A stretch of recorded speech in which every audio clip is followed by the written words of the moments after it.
Good morning, all my preservation-minded, self-defending, castle doctrine observing patriots. Now, as you can see, I'm on the ABC News website, always broadcasting crap.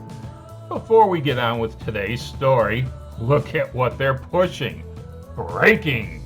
Watch live!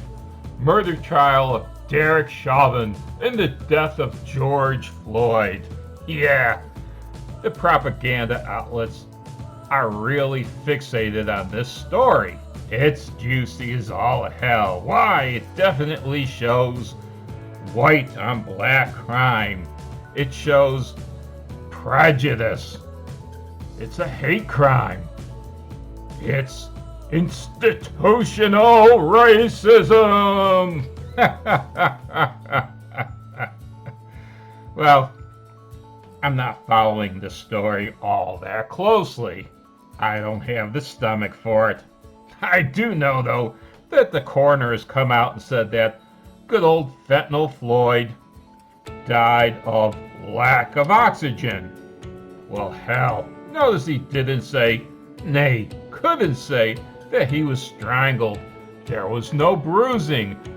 There was no restriction of his airway. Lack of oxygen. We all know what he really died of. The coroner has the fix-in for him along with the prosecution.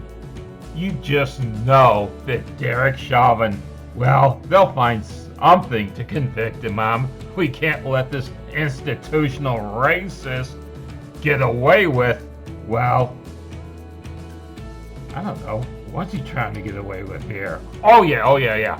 Murder. Yeah, murder, right. Because this is white on black, this has been in the news since day one. What doesn't stay in the news, though, are stories like this headline. 5 dead, including 2 kids in South Carolina mass shooting. In the embedded story, it shows about how Beijing Biden, he's trying to do away with gun violence. You notice that Beijing Biden seems, well, one-track minded on this. He's more or less trying to blame the guns instead of the gun owners. Well, Uncle Joe, last year there were 19,379 total deaths by guns. That includes all deaths, from homicide to suicide to accidents.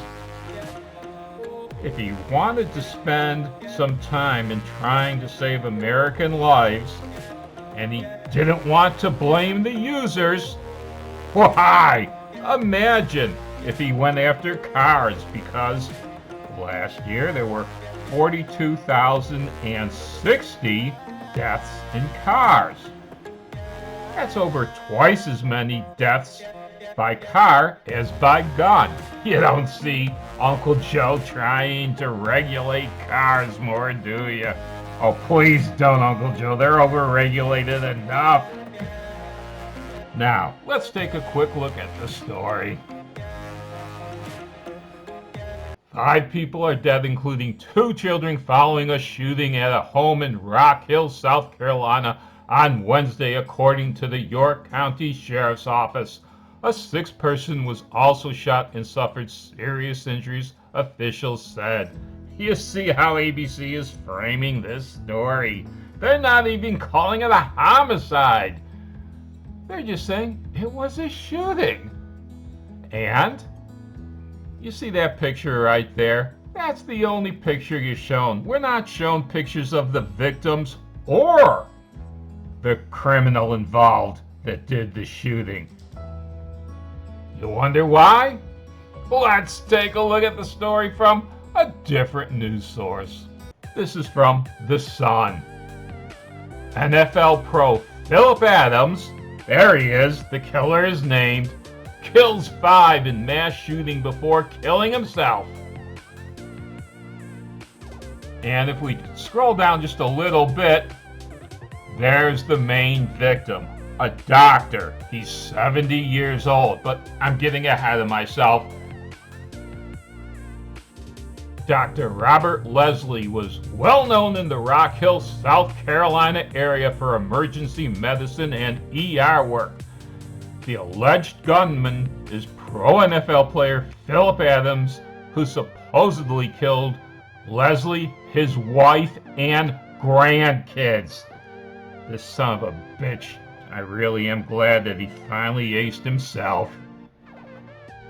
The victims were the doctor, 70 years old, his wife Barbara, 69, and the grandchildren, Ada Leslie, 9, and Noah Leslie, 5. That's 4. I guess the 5th victim was the asshole himself. Let's go on with a few more pictures.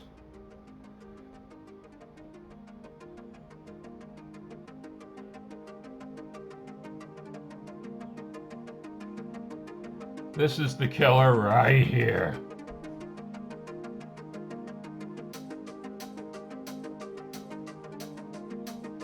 A better picture of him.